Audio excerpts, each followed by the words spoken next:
Hello, I hope everybody is doing well. The subject that I chose to do my research project on is espionage during the American Revolution.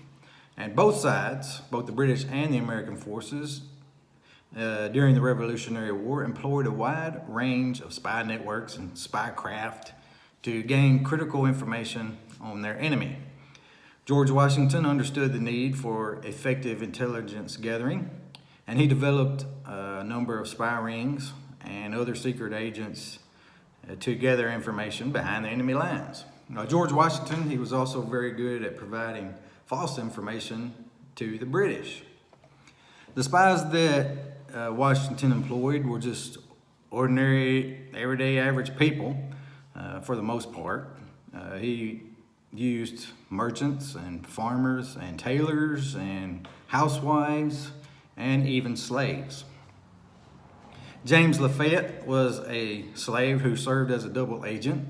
He pretended to be a runaway slave working for the British as a spy, when in all actuality he was working for America all along, and he was providing the British with false information.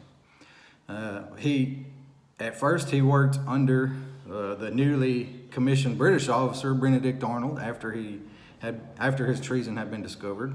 And then after Arnold left for England, Lafayette was transferred to General Cornwallis.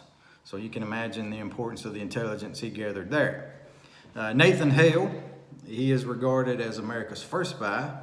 In 1776, he went on an intelligence gathering mission to New York when New York was controlled by the British.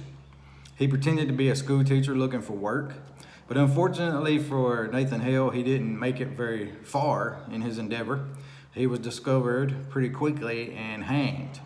And it's reported that before he was hanged, he spoke the famous line, "I regret that I only have one life to give for my country." Of course, many of these different spies went by code names and secret agent numbers. In written correspondence, George Washington was known as Agent 711. That was his code number, secret agent number. The most famous of Washington's spy rings was known as the Culper ring. The Culper ring was named after one of its secret agents' code name, and the agent's name was Samuel Culper. The Culper ring was vital to America's success during the Revolution. They uncovered some pretty significant information. It was the Culper spy ring who discovered that Benedict Arnold was committing treason and about to trade West Point to the British. The Culper spy ring also prevented an attack on French troops who were moving in to support the American army. Women played a huge role in espionage during the American Revolution. Just a couple examples of that. One was a lady named Anna Strong.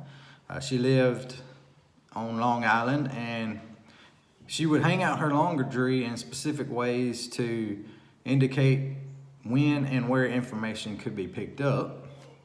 Lydia Dara, she lived in Philadelphia, and when the British occupied Philadelphia, the officers would often meet in her home for briefings and things like that. She would listen in on their meetings and pass on the things that she learned by sewing notes into buttons of jackets that she made. There were many other creative people and many other creative methods used to gather intelligence for George Washington.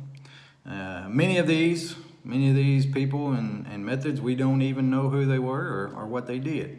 And I would say, personally, that the most successful ones are the ones that we've never heard of. That's kind of the point of being a spy, is not to be discovered. George Washington understood that he was fighting a superior military, and he also understood that his military was young and inexperienced. And he needed to use whatever tools available to win that war that he was fighting. And he used espionage very effectively during that war.